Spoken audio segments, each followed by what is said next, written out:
প্রিয় বন্ধুরা, আসসালামু আলাইকুম। আগামী 25 তারিখে জনাব তারেক রহমান, বিএনপির ভারপ্রাপ্ত চেয়ারম্যান তারেক রহমান দেশে ফিরতেছে।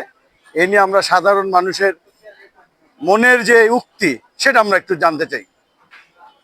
আপনার নাম কি? আমার নাম ইমরান হোসেন ইমরান। হ্যাঁ, বলবো বিসমিল্লাহির রহমানির রহিম। পরম করুণাময় আল্লাহর নামে শুরু। আমার বাড়ি ফেনী, ফেনীর 3 আসন সোনাগাজী। আমাদের ফেনী 1, 2, 3।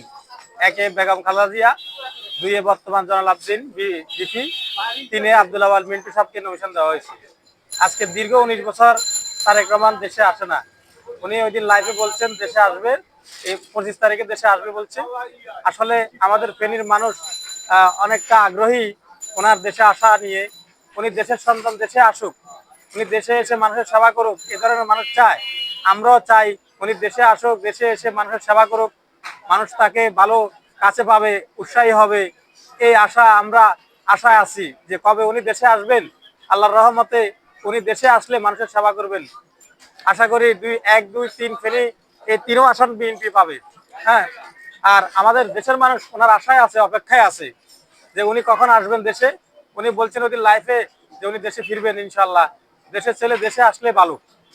আচ্ছা, সামনে তো নির্বাচন। জি, তো নির্বাচন, দেশের যে পরিস্থিতি, হাদি গুলিবিদ্ধ হয়ে শহীদ হয়েছেন এবং দেশের যে পরিস্থিতি, এগুলি নিয়ে আপনি কি বলেন? আসলে হাদি ভাই, ওসমান হাদি ভাই, মরুম ওসমান হাদি ভাই একটা শহীদ হয়েছেন। উনি উনি যে এই তার তার মধ্যে যে বিদ্রোহ ছিল অনেকে জানে না। আগে দেখতাম মধ্যবিত্ত ছেলেরা আন্দোলন করত দেশের তরে।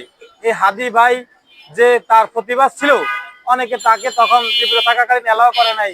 ও কি করতেছে না করতেছে।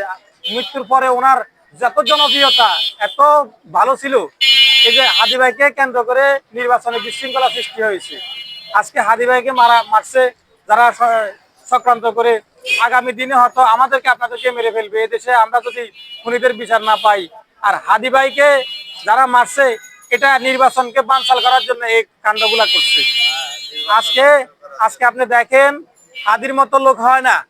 হাদি ভাই ওইটাই বলছে, আমি যদি সংসদে একবার যাইতে পারি, যে নিরীহ মানুষগুলো আছে যারা কষ্ট দিন যাপন করে তাদের পাশে থাকবো। আমি নিজেও কখনো অত বড় অত টাকার মালিক না। ওর কথাগুলো আপনি সবসময় ভিডিওতে শুনবেন, দেখবেন হাদি ভাই কি একটা মানুষ ছিল। বিদ্রোহ কবির মতো কবিতা উনি বলেছেন। আর কাজী নজরুলের পাশেই ওনাকে কবর দেওয়া হয়েছে। কিন্তু আজকে দেখেন মরে যাওয়ার পরে ওনার কত জনপ্রিয়তা। বেঁচে থাকাকালীন ওনার জনপ্রিয়তাকে কেউ দাম দেয় নাই। এই হাদি ভাইকে কেন্দ্র করে বর্তমান নির্বাচনকে প্রভাব খাটানোর জন্য এক শ্রেণীর লোক যে নির্বাচন না হয় এ ধরনের কিছু করার জন্য হচ্ছে। যাই হোক, আজকে তারেক রহমান যদি দেশে আসে ইনশাল্লাহ সব সমাধান হবে। ঠিক আছে, ধন্যবাদ আপনাকে, ধন্যবাদ। সবাইকে আপনাকেও ধন্যবাদ। আসসালামু আলাইকুম।